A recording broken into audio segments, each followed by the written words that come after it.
the idea of being a man has changed so dramatically, right? But particularly, I think, not just the responsibilities of being a father, which has always been, you know, not to get all Khalil Gibran, like these children are on loan to us and we're supposed to make sure that we take care of them and we're the stewards of these human beings. Male roles, which is something my wife and I have written about in the show, because the concept of a father today is dramatically different. I mean, obviously it's different in every family culture, but it's different from a generation ago. And the idea of what a father's responsibility, whether it's co-parenting, whether it's a stay-at-home dad, or just someone that does lip service to the idea of sharing responsibility, is so different from 1910. And I have this joke where it's like, and then you go back to cavemen and they're literally eating their children.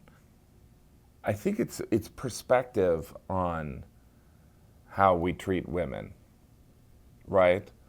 That is the beginning and the ending of it. We are animals. I start from that premise, and we choose to not behave like animals. And that's, a pretty guiding force through humanity, whether it gets completely out of control or just panting like a dog when an attractive woman walks by. I even look at like pornography and all this stuff where it's like, look, I love naked women. I really do.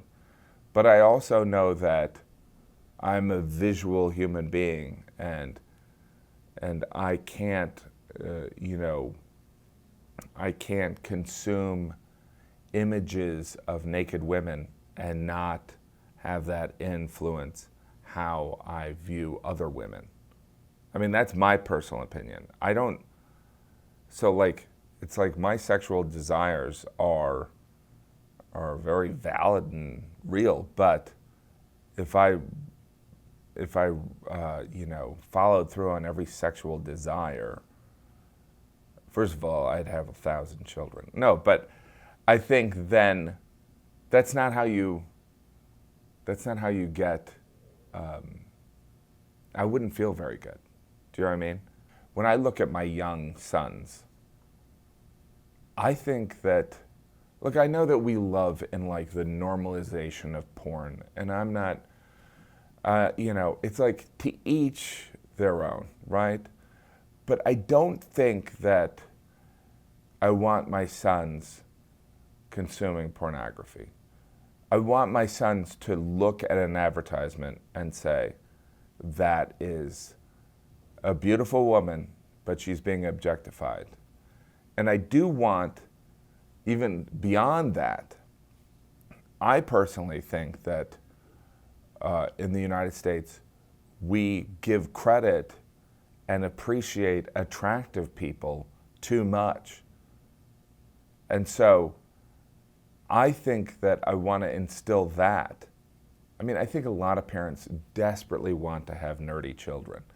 So, but I don't know, I want my kids to be, my sons to be better men than me. But I think also, it's different paths to getting there. I mean, look, I'm Catholic, you're going to think I'm crazy, but I think that's an important tool also. But I also think that, understanding the logic and science behind it is vital. But culturally, it's interesting. I saw a clip of Match Game, which was a game show when I was growing up from the mid-70s, 80s, I don't know. And the beginning of the show, it was just filled with the host more or less sexually harassing the female contestants. And it was not malicious. And that man did not know he was doing it. And maybe those women didn't feel icky, but from our standards today, it was ridiculous.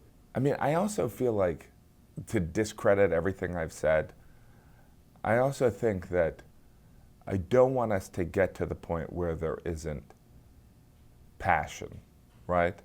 You know, when I met my wife and we went on our first date, you know, I aggressively kissed her, not in a monstrous way, but even hearing myself describe it, I don't know if we could do that today. And I'm sure I could have, because there's a communication that's unspoken, right? When you're courting someone. But courting, like it's the 1800s, like you're riding a horse to meet them. But there is something about, there's rules, but there's also, what's so great about relationships is that tingling feeling when the chemistry that we can't articulate works.